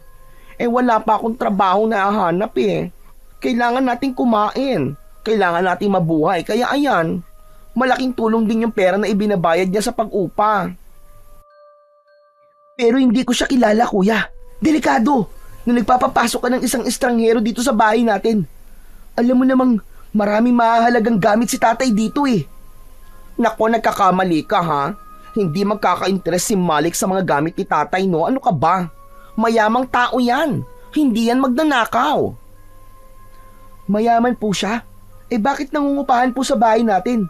Luma na to, tsaka sira-sira pa. Ewan ko. Hindi ko nga rin alam kung bakit eh. Pero hindi na mahalaga yon. Ang importante, yung pera na ibabayad niya sa atin. Diyan ka nagkakamali, kuya. Hindi po importante yung pera. Mas mahalaga na ligtas tayong dalawa. Ano ka ba naman? Ako ang panganay sa atin, no? Kailangan kong tumayo para sa ating dalawa. Sa isang buwan mag-aaral ka na ulit. O, saan tayo kukuha ng panggastos, aber? Hayaan mo na, Israel. Magtiwala ka naman sa akin, no? Ipaubaya mo na to. Promise, wala tayong magiging problema. Sige po, kuya. Basta, promise mo yan, ha? Oo nga. Huwag ka na mag-alala, okay? Sige, kuya. Nagkasundo ang dalawa sa isang iglap na wala ang tensyon. O, Malik, halika na dito, ha? Lumakad palapit ang lalaki sa kanilang dalawa. Malik, eto nga pala si Israel. Siya yung palagi kong kinikwento na kapatid ko. Hello, ikaw pala si Israel. Ako naman si Malik. Kumusta ka? Iniabot nito ang kanyang kamay sa bata para sana makipagkamay, pero hindi ito pinansin ni Israel. Napangisi ito ng bagya dahil sa pagkapahiya. Huwag ka mag-alala. Sandali lang naman ako dito sa lugar niyo eh. Mabuti akong tao, bata. Wala kang dapat na ipag-alala sa akin. Okay, sige. Sinabi mo eh. Pero, pasensya ka na lang din sa inasal ko ah. Medyo nagulat lang talaga ako. Muling bumalik sa normal ang paligid. Si Joshua ay muling bumalik sa kusina at si Malik naman ay nagpaalam na rin at muling pumasok sa kwarto. Si Israel naiwan sa sala. Patuloy na nag-iisip. May mga tanong sa isip niya na walang sagot. Ilang sandali pa, tinawag na siya ni Joshua. Sabay na silang kumain. Hindi ba sumasabay sa pagkain yung bisita, kuya? Nako, hindi no. Huwag mo nang intindihin yon. Ganyan naman talaga yan. Sa umaga tulog na tulog, hindi kumakain. Pero sa gabi, lumalabas siya. Ano, kuya? Lumalabas siya sa gabi? Bakit? Anong ginagawa niya sa labas? Naku, hindi ko alam ano. Hindi ko naman tinatanong. Hindi naman ako tsismosa. Pero dapat alam mo pa rin, kuya. Basta, ang alam ko lang, parang may hinahanap siya. Ewan ko naman kung ano. Ganun ba? Oo. Ay, teka. Kalimutan mo na nga yan. Ang mabuti pa kumain ka na lang muna dyan, okay? Huwag mo nang intindihin yung bisita. Kinagabihan, nasa sala si Israel. Nakaupo at maingat na nililinis ang latigong iniwan sa kanya ng kanyang ama. Maya-maya, dumaan si Malik sa harap pero biglang tumigil ito sa kanyang paglalakad. Napansin niya ang ginagawa ng bata. Ang ganda naman ng hawak mo. Ano yan? Napalingon si Israel, saglit lang, tapos bumalik na sa kanyang ginagawa. Latigo ba yan? Mukhang luman-luma na, pero matibay pa rin. Teka, saan ba gawa yan? Parang balat ng ahas ah. Hindi sumagot ang bata. Patuloy lang ito sa pagpupunas. Pinagmasdan lang niya si Malik mula sa gilid ng kanyang mga mata. Bigla itong umupo sa tabi niya. Mas maigi pang tinignan ang latigo. Kita sa mga mata nito ang interes. Grabe, ang ganda talaga niyan ah. Parang balat ng kobra. Wala pa ring sagot mula kay Israel. Tahimik ka. Hindi bale, okay lang yan. Alam mo bang, kolektor ako ng mga kakaibang gamit. Antik, agimat, mga bagay na may kwento. Ganun ang mga hinahanap ko. Ngunit hindi pa rin siya pinapansin ni Israel. Alam mo, kung ibibenta mo yan, bibilhin ko yan. Ha? Hindi ko to binibenta, no? 20,000, ayos na? Hindi ko nga ito binibenta. Grabe ah. Marunong ka din palang maglaro, no? Siguro, gusto mo pang padagdagan, no? Alam mo, rare ang ganyan. Parang may kasama pang agimat. Pwede bang hawakan? Wag niyo pong hawakan. Sinabi ko na, hindi ko to binibenta. Wala akong pake sa pera mo. Teka. Bakit parang galit ka sa akin? Hindi na ito sinagot ni Israel. May narinig silang papalapit na yabag. Aba?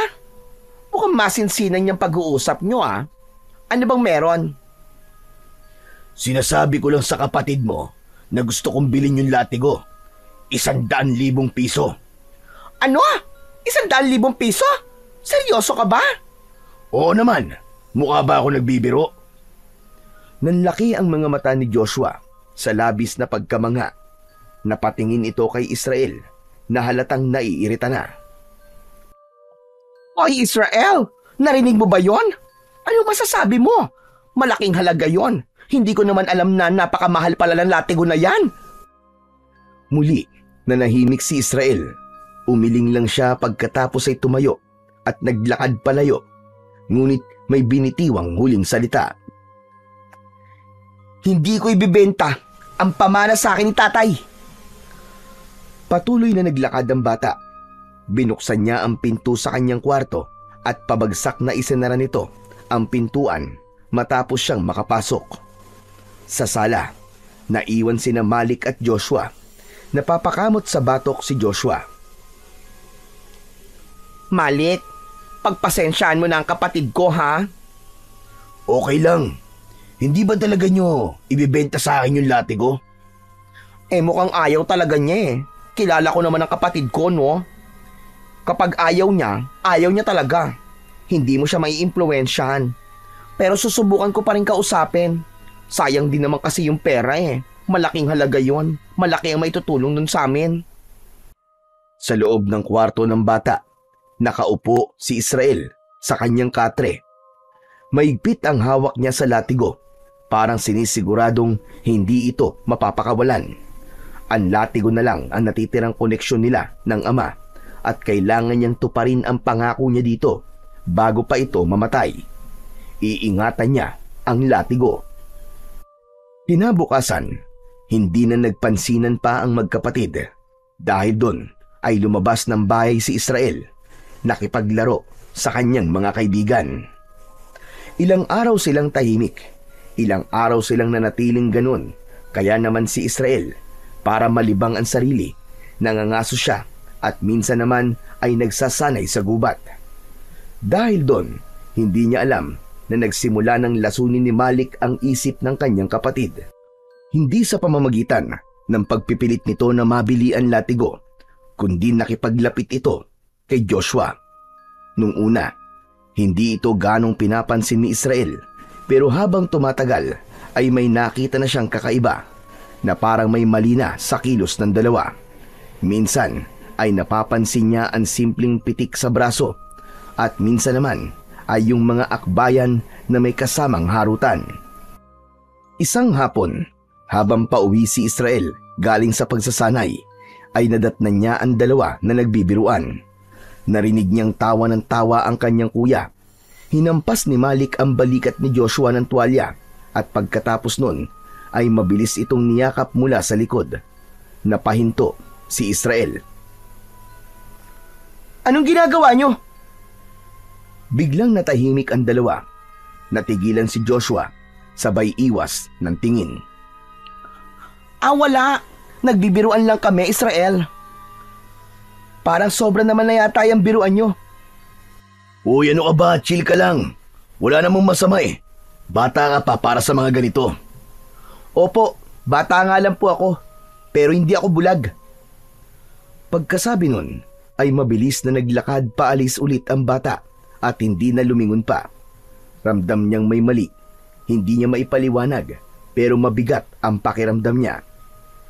Naglakad siya pabalik sa gubat at doon nagmuni-muni maghapon. Inabot na rin siya doon ng dilim. Hindi mapakali si Israel. Umupo siya sa sanga ng isang malaking puno. Nagsiselo siya sa nakikita niyang paglalapit ng dalawa. Pakiramdam niya ay inaagaw na ni Malik ang kanyang kuya. Lalo pat ilang araw na silang hindi nag-uusap at parang walang pakialam sa kanya. Sa kanyang malalim na pag-iisip, bigla siyang nakarinig ng kung anong kaluskos. Tumayo siya at naghanda. Hinawakan niya ng maigpit ang latigo at inikot ang kanyang paningin sa buong paligid. Sa bandang kaliwa niya, may nakita siyang gumalaw, parang papalapit sa kanya. Hindi ka aabot sa akin, lintik ka! Inihanda na niya ang sarili at sa paglitaw ng nilalang, nakahinga siya ng maluwag. Nakita niya ang isang musang, naghahanap ng kanyang makakain. Maya-maya ay tumakbo na ito palayo.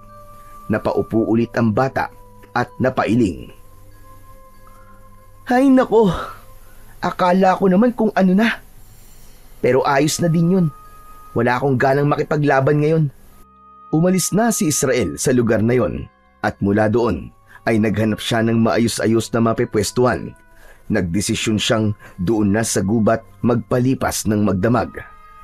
Naghanap siya ng ligtas na lugar upang kanyang mapagpahingahan. Pinili niyang pumwesto sa ilalim ng puno ng balete. Inilatag niya ang kanyang sako at ginawang banig, habang ang bag na palaging hawak ay kanyang ginawang unan.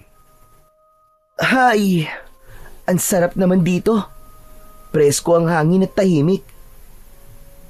Maya-maya pa, bumigat na ang talukap ng mga mata ng bata at payapa na siyang nakatulog buong magdamag. Samantala kinabukasan nang magising si Israel, naramdaman niya ang kakaibang alinsangan sa umaga.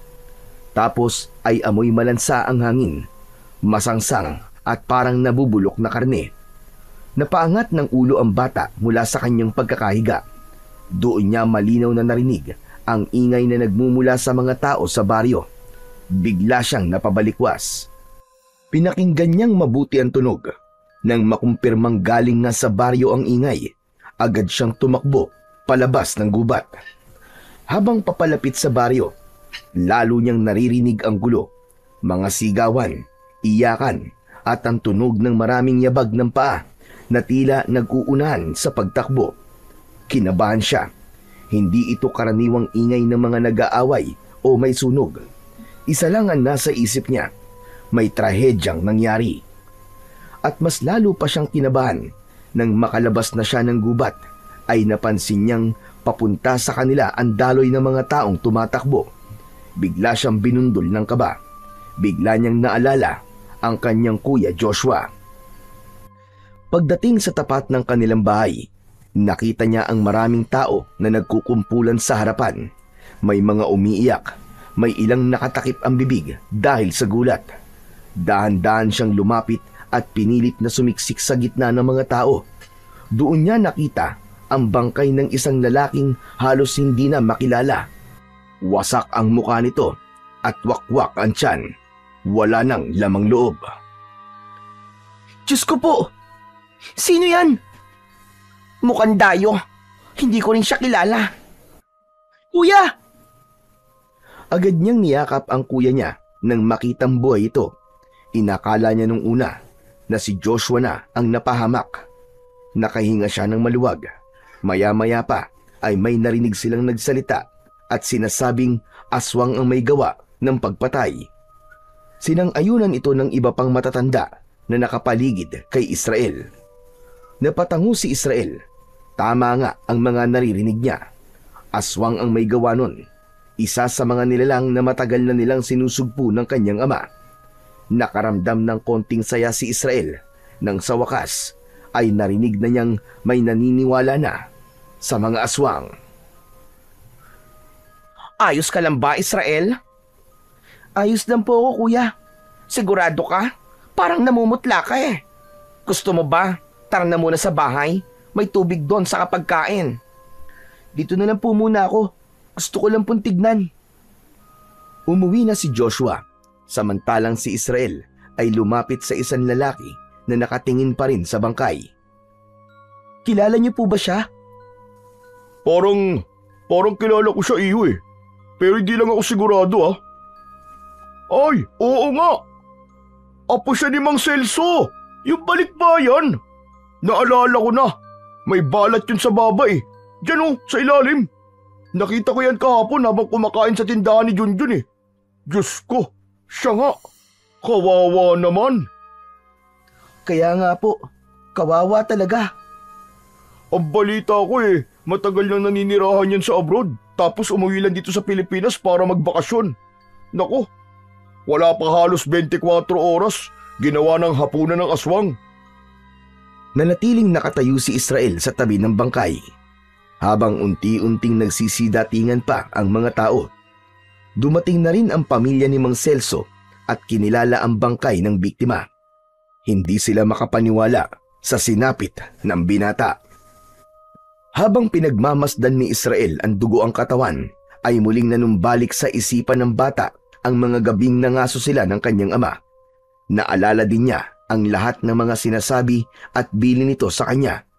Naituloy niya ang tungkulin ng kanilang lahi, ang maging protektor at tagapangalaga ng kapayapaan sa baryo. Oras na. Oras na para harapin ko sila. Ano yun? May sinasabi ka ba, bata? Wala po. Pasensya na po. Tumalikod siya at nagsimulang maglakad pauwi. Mabigat ang mga hakbang niya, pero diretso ang tingin sa bahay nila. Pagkarating niya, ay nakita niya kagad ang kanyang kuya Joshua na malungkot na nakaupo sa duyan sa may balkon. Tila may malalim na iniisip. Nang mapansin siya, agad itong tumayo. Mabuti naman at umuwi ka na. Halika na sa loob, kumain ka na. Sige po kuya, salamat po. Tahimik silang naglakad papunta sa pagkainan. Habang kumakain, napatingin si Israel sa pinto ng kwarto ng ama. Napansin yun ni Joshua. Wala na. Umalis na si Malik. Nag-iwan na lang siya ng sulat. Pasensya na raw. At siya pa naging dahilan ng gulo nating dalawa. Mabuti naman. Siya nga pala kuya. Naawa ako dun sa lalaki kanina. Grabe talaga yung itsura. Sigurado ako. Mabangis na aswang ang may gawa nun. Ang hinala ko, meron na namang namumugad na aswang dito sa atin. Ano ka ba? Hindi na bago yan, Israel. Simula nung umalis ka para mag-ensayo, halos araw-araw may namamatay. Minsan hayop, minsan tao. may nakikitang bangkay sa ilog, sa kalsada, sa tabing gubat. Pero madalas ay mga taga-ibang lugar ang natatagpuan dito. Parang ginawa ng tapunan ng mga bangkay ang baryo natin. Biglang napatingin si Israel sa sahig. Tila pinoproseso ang kanyang narinig. Si Malik, gaano po siya katagal dito sa baryo? Si Malik? Halos mag-iisang buwan na rin. Bakit mo naman natanong? Kasi po, hindi naman talaga natin siya kilala, di ba? O kung saan siya galing.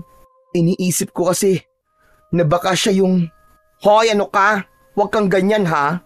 Mabait yung tao. Saka kung sinasabi mo na aswang siya, hindi no, imposible yun. Kasi kung talagang aswang yung tao, di sana patay na ako. Pero kuya, tigilan mo na nga yan. Huwag kang basta-basta nanguhusga ng tao ha. Mali yan, Israel. Hindi po ako nanguhusga, kuya. Pinakikinggan ko lang po ang kutob ko. At kapag gumana ang kutob ko, madalas tama ako. Saka kuya, palaging bilin sa atin ni tatay na huwag magtitiwala sa kahit na sino. Alam ko yon, pero hindi naman pwedeng ganyan ano. Hindi lahat ng tao ay dapat pagbintangan kaagad. Paano kung hindi nga siya inosente? Paano kung habang ipinagtatanggol mo siya, may ibang tao mapapahamak? Paano kung tama ako? Kaya mong patunayan yan. Natahimik si Israel sa sinabi ng kanyang kuya. Wala siyang maisagot sa tanong nito. Hindi, di ba? Alam mo, Israel, hindi ko naman sinasabing mali ka, no? Pero hindi ibig sabihin nun, tama ka na kagad. Kailangan natin ng ebidensya. Hindi sapat ang kutob lang. Sige po, pero nasa na po ba siya ngayon? Hindi ko nga alam eh. Ang sabi niya kasi sa sulat, may pupuntahan lang daw siya saglit. Tapos, saka siya magpapaalam sa akin. Magpapaalam siya sa'yo? Bakit kuya? Hindi mo pa maiintindihan, Israel. Huwag ka na magtanong. Hahanapin ko siya, kuya. Ano? Bakit mo naman gagawin yon? Sabi mo wala tayong ebidensya, di ba? Di kukuha ko. Kailangan kong malaman kung saan siya nagpupunta sa gabi. Kung ano ang ginagawa niya. Kung wala namang masama, di mabuti. Pero kung meron, humanda talaga siya sa akin. Israel, ano ka ba? Delikado yung gagawin mo, bata ka pa. At kung sakaling totoo nga ang hinala mo, paano kung ikaw ang mapasama? Hindi po mangyayari yung kuya. Magaling na po ako. Halos kasing lakas ko na po si tatay. Talagang hindi mo kayang palampasin ang ganitong bagay, ano? Hahanapin mo talaga ang gulo. Hindi ko hinahanap ang gulo, kuya. Sagot ang hahanapin ko. Kasi kung totoong may halimaw na naman dito at wala akong ginawa, ibig sabihin, walang kwenta ang lahat ng itinuro sa akin ni Mang Cardo at ni tatay. At talagang ipinagmamalaki mo yung natutunan mo, no? Pwede bang tigilan mo na yan? Po, hindi pwede kuya. Hindi ako pwedeng tumigil. Para kay tatay to. Kailangan kong tuparin ko ano mga napag-usapan namin at yung pinangako ko sa kanya. Hindi ko basta-basta bibitiwan ang tungkulin ko para sa ibang tao. Ayun na nga, Israel. Yan ang problema sa iyo eh. Palaging ibang tao ang iniintindi mo. Palaging ibang tao ang iniintindi niyo ni tatay. Pero minsan ba sumagi sa isip nyo na sa kalagitnaan ng gabi, iniiwan nyo ako mag-isa dito, na kayo lang palagi ang magkasama? Kuya, anong ibig mo sabihin? Anak din ako ni Tatay Israel, pero ano, mag-isa ako dito, takot. Bawat kaluskos na naririnig ko, wala akong magawa, kundi ang magtalukbong ng kumot. Tapos ano? Kuya, sorry, hindi ko alam. Alam mo, sa totoo lang, ayoko talaga ng ideya na mag-i-ensayo ka pa kasama yung Mang Cardo na yun eh. Kasi akala ko nung namatay si tatay, titigil ka na. Pero ano, gusto mo pa rin ituloy. Ano, walang magbabago? May iwan na naman ako? Tapos matatakot na mag-isa tulad nun? Kuya, hindi ko naman ginusto yun nun eh. Pero hindi ko pwedeng talikuran ng responsibilidad ko ngayon. O sige, gusto mong ituloy yan. Ayos lang. Gawin mo kung anong gusto mo. Hindi na ako makikialam. Kuya, wag naman ganyan. Bahala ka, Israel. Bahala ka na sa buhay mo. Muling nagkaroon ng katahimikan sa pagitan ng magkapatid. Maya-maya, ay tumayo si Joshua at walang lingon likod na umalis. Hinayaan na lamang ni Israel ang kanyang kuya. Alam niyang hindi rin naman siya matitiis ni Joshua. Pagkatapos niyang kumain ay iniligpit na niya ang kanilang pinagkainan at pagkatapos ay kinuha niya ang bag at umupo sa sala. Inilabas niya ang latigo ng ahas at muli itong pinunasan. Gumagaan ang kanyang pakiramdam kapag ginagawa niya yon. Ngunit may pamilyar na boses ang sumira ng kanyang katahimikan. Magandang araw, Israel. Malik, di ba umalis ka na? Anong ginagawa mo dito? Hindi sinagot ni Malik ang tanong niya. Tahimik lang itong lumapit sa kanya at tumabi. Ibenta mo na sa akin yan. Bibilin ko ng triple sa nauna kong presyo. Ang kulit mo rin no?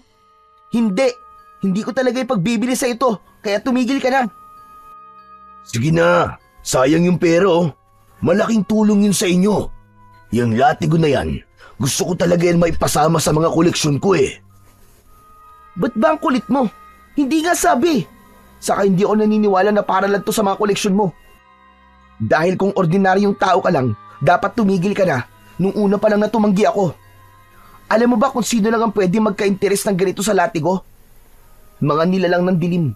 Mga aswang. Bakit? Aswang ka ba? Siguro gusto mo maghari dito no? Kaya pilit mo itong kinukuha sa akin kasi gusto mo na walang maging hadlang sa'yo. Aswang? Ako? Nagpapatawa ka ba? Isa lang akong simpleng kolektor, Israel. Hindi ako aswang. Ngunit hindi na naniwala si Israel. Gamit ang latigo, hinampas niya ang lupa sa harap ni Malik. Matinis ang tunog ng latigong tumama sa lupa. Ngunit si Malik ay hindi man lang gumalaw. Walang sugat, hindi nasaktan. Israel, anong ginagawa mo? Muling iwinasiwas ni Israel ang latigo. Mas malakas, pero muli, walang epekto. Imposible! Hindi ka tinatablan? Ha? Tinatablan? Ng ano? Tumahimik si Israel. Tumigil na rin siya sa kanyang ginagawa at muling umupo. Bigla siyang nagduda sa mga naging panghusga niya sa katauhan ni Malik. Bigo siyang saktan si Malik gamit ang kanyang latigo ng ahas. Pero hindi pa rin siya kampante. Hindi pa rin siya mapaniwala ni Malik na isa nga itong ordinaryong tao lang. Umalis ka na. Wala dito si Kuya Joshua. Tumitig lang si Malik sa kanya. Saglit itong hindi gumalaw. Tapos biglang ngumiti. Ngunit hindi ngiti ng isang kaibigan, kundi isang ngiting may ibig sabihin. Tinalikuran na siya ng lalaki at naglakad palayo na parang walang nangyari. Naiwan si Israel na hawak pa rin ng maigpit ang latigo. Sumapit ang gabi. Tahimik na ang buong bahay. Tulog na si Israel. Dahan-dahang bumukas ang pintuan ng kanyang silid. Maingat na pumasok si Joshua. Saglit siyang tumigil sa tabi ng kapatid at tinignan ito. Nang masigurong mahimbing na ang tulog nito, tahimik niyang kinuha ang bag ni Israel. Binuksan niya yon at kinuha ang latigong ahas. Pinunasan pa niya ng dulo ng kanyang kamiseta ang hawakan bago marahang isinara muli ang bag. Lumabas siya ng silid. Tumuloy siya sa sala sa may altar. Dahan-dahan niyang binuksan ang lumang baul ng kanilang ama. Isa-isa niyang nilabas ang mga agimat ng kanilang tatay Manny. Maging ang ibang mga antigong bagay ay hindi niya pinatawad. Nilimas niya ang lahat ng laman ng baul. Napatingin siya sa litrato ng kanyang ama na nakapatong sa gilid ng altar. Patawad po, Tay. Pero kailangan ko tong gawin. Para naman to sa amin ni Israel eh. Para sa kinabukasan namin. Saka ayoko na po talaga na sumunod siya sa yapak nyo. Ayoko nang malunod siya sa mundo ng anting-anting, sa pakikipaglaban at sa kung ano-ano pang panganib. Itong naiisip kong paraan para tumigil na siya.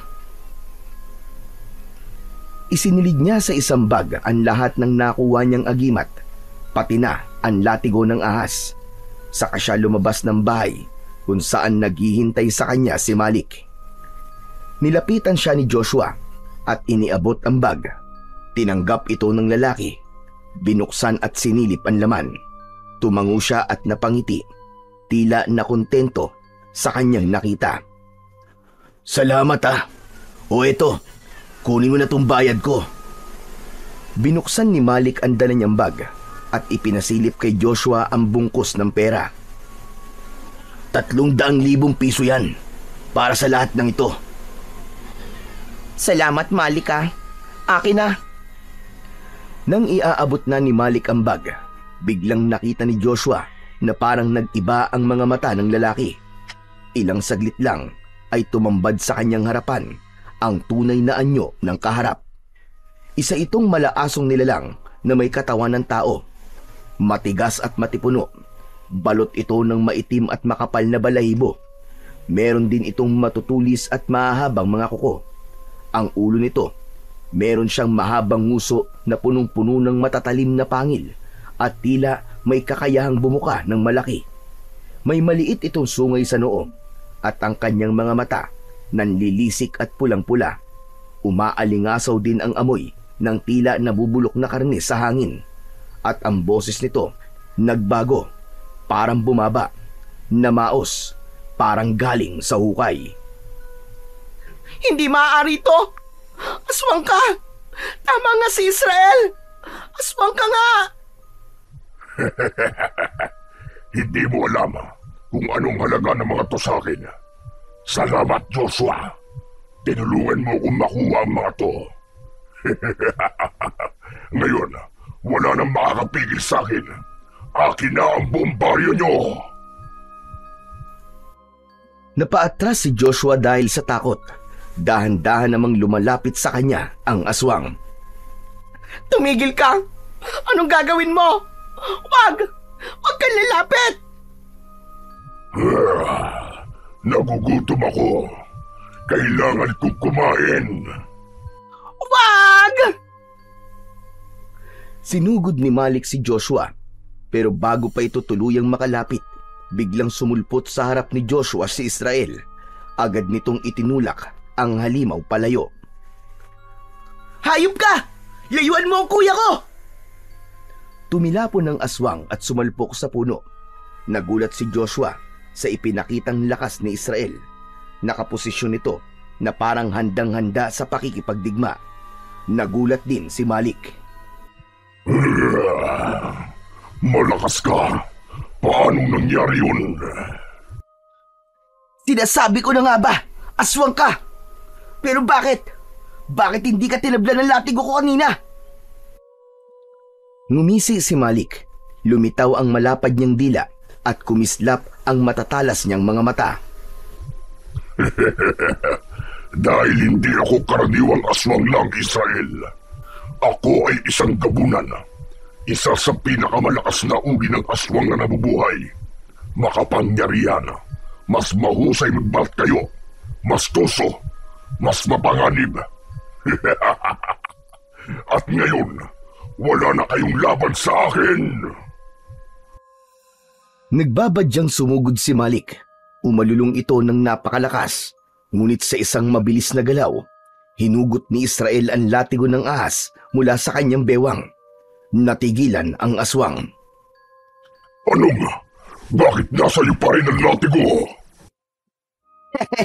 Bakit? Akala mo ba ikaw lang ang marunong maglaro? Tama si Mang Cardo. Kakailanganin ko nga talaga ang ibinigay niya sa akin na peging latigo. Ano ka mo? Peging latigo? Oo, tama ka nung narinig. Peke ang nasa'yo, kaya humanda ka. Hindi kita uurungan. Ano akala mo? Porkit nasa iyo ang latigo ay mananalo ka na. Hindi mo ko kaya, bata. Hindi mo ko kaya. Agad na nagpalitan ng atake ang magkalaban. Si Malik, mabilis na tumalon at nakalapit kay Israel.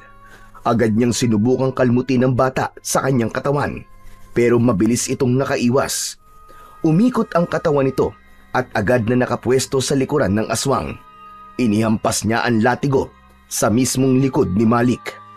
Ang latigo ay tila umaapoy. Bumubuga ng liwanag sa bawat tampas. Nasugatan ang aswang. Walang silbihan! Hindi mo ko kaya! Ha! Talaga ba? Sugatan ka na, gabunan. Konti na lang, mapapatay na kita. Handa ka na ba? Mayabang kang bata ka! Paslit ka lamang! Kayang-kaya kitang tirisin kutong lupa! Muling sumugod si Malik pero naiwasan ito ni Israel. Gigil na ang aswang. Hindi na naghintay ng matagal si Israel. Habang iniiwasan ang mga matutulis na kuko ng aswang, inusal nito ang orasyong itinuro sa kanya ni Mang Cardo. Nawala ang apoy sa kanyang latigo, pero sa huling hampas niya, pumulupot ito sa leeg ni Malik. Para itong nabuhay sa kanilang paningin. Kumilos na parang tunay na ahas. Hindi!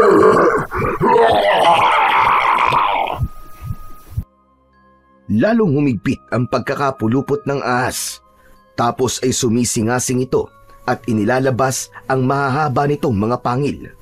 Dumura ng puting kamandag ang kobra. Ilang sandali pa ay kinagat ng ahas ang mga mata ni Malik. Kitang-kita ni Israel at Joshua ang paggapang ng kamandag sa anyo ng puting liwanag mula sa muka ng aswang. Gumuhit ang puting liwanag papunta sa kanyang muka, tapos kumalat sa kanyang buong katawan. Napasigaw si Malik. Nangisay, nagliyab ang balat niya sa bawat guhit ng kamandag. Putong lupa pala. Tapos ka na, gabunan. Mabubulok ka sa impyerno. Sumiklab ang apoy sa katawan ni Malik. Unti-unti nang natupok ito at tuluyang naging abo. Tumahimik ang paligid pagkatapos ng laban. Nanatili namang nakatitig si Joshua sa kanyang kapatid. Di makaimik dahil sa kanyang mga nasaksihan. Kuya, tapos na. Wala na ang aswang. Israel, paano mo nagawa yun? Ang galing mo. Ang galing mo palang makipaglaban. Siyempre, magagaling po ang mga teacher ko, kuya. Nanginginig pa rin si Joshua pero pinilit niyang lumapit kay Israel. Bunso, patawarin mo si kuya, ha? Akala ko tama yung ginawa ko. Pero kasi... Hayaan mo na yun, kuya. Tama na. Huwag na natin pag-usapan yun. Nagugutom na ako . May pagkain ba tayo? Napatawa si Joshua sa gitna ng kanyang pagluwa at agad na niyakap ang kanyang kapatid. Oo, may pagkain tayo. Halika na, pumasok na tayo sa loob. Pero bago yan, kunin na muna natin ang mga gamit ni tatay.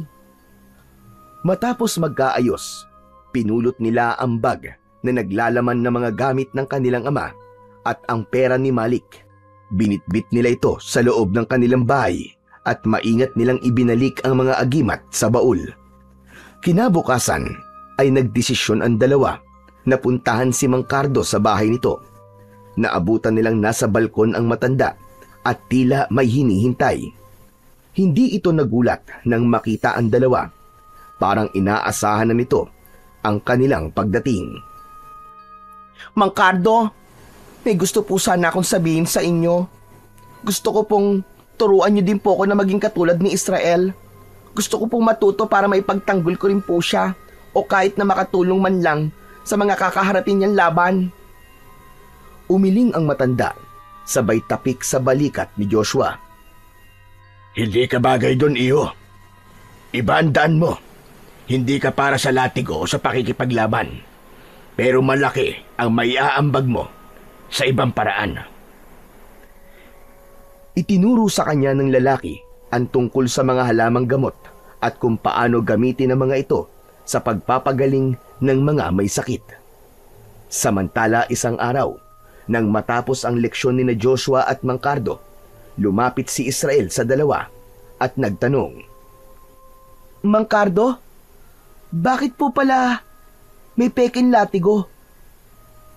Huminga ng malalim ang matanda at tumingin sa malayo. Tila inaalala ang isang mapait na nakaraan.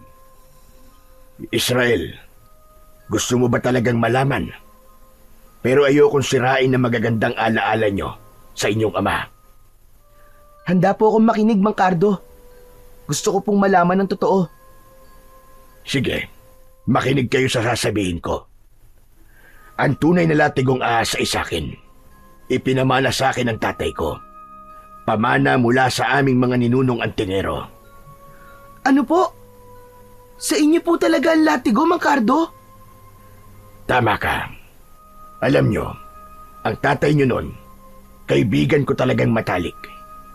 Mahusay siyang antingero, pero hindi sapat ang lakas niya para makipaglaban. Tinuruan ko siya. Pinalakas tulad mo, pero pinag-interesan niya ang latigo. Kinuha niya ito ng lihim at pinalitan ng peke. Hindi ko nalaman yon. Hanggang sa napalaban kaming dalawa, may nakasagupa kaming isang malakas na aswang. At doon ko nalaman na wala na sa akin na makapangyarihang latigo ng ahas. Muntik na akong mamatay nun kasi walang bisa ang latigong nasa akin. Tahimik lang na nakinig ang magkapatid. Maigpit ang hawak ni Israel sa hawakan ng latigo. Sa laban na yon, doon nabulag ang isang mata ko. Doon ko nakuha ang pilat na to sa kalmot ng aswang. Pero bago ako tuluyang mapaslang, tinulungan pa rin ako ni Manny. Ginamit niya ang tunay na latigo. Napatay niya ang aswang. Mang Cardo, ako na po ang humihingi ng tawad para sa ama ko. Ito na po yung latigo. Ibinabalik ko na po sa inyo. Hindi na, Israel. Hindi ko nakukunin yan sa'yo. Po? Alam mo ba, mula nang kunin sa akin yan ng tatay nyo, hindi ko na yan binawi. Alam mo kung bakit? Bakit po? Kasi nagamit niya ng mahusay ang latigo. Ibig sabihin nun, may mabuti pa rin siyang puso at kinilala siya ng latigo bilang bagong tagapangalaga. Kasi hindi naman niya yan magagamit kung hindi siya mabuti. Talaga po? Tama ka. At ikaw, Iyo, tinanggap ka rin ng latigo. Isa ka ring tagapangalaga. Kalimutan mo na yung nagawa ng tatay mo. Matagal ko na siyang napatawad.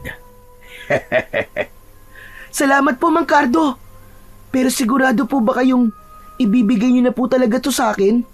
Kasi 'di ba, mula pa po ito sa mga ninuno niyo. Karapat dapat ba talaga ako maging tagapagmana niyo? Oo naman. Wala naman akong anak na magmamana niyan eh. At saka, nag-iisa lang ako. Wala akong kapatid. Kaya talagang nakatadhana sa iyong bagay na yan. Ingatan mo at gamitin lamang sa mabuti ang kapangyarihan yan. Opo, pinapangako ko po, Mang Cardo. Salamat po. Maraming salamat po ulit sa lahat. Niyakap ni Israel si Mang Cardo ng maigpit. Isang yakap na punong-puno ng respeto, pasasalamat at pangako. Hindi man niya ito tunay na kamag-anak. Itinuring niya itong isang pangalawang ama. Damang-dama ni Mang Cardo ang init ng yakap na yon. At bagamat sanay siyang mag-isa, hindi niya napigilang mapaluha. Makalipas ang maraming taon, ang baryo ay nanatiling tahimik at ligtas. Si Joshua ay naging eksperto sa paggamit ng mga halamang gamot. Naging isa siyang sikat na manggagamot. Tinutulungan niyang gumaling ang mga may karamdaman, lalo na yung mga taong nawawalan na ng pag-asang gumaling. Masaya si Joshua sa kanyang ginagawa.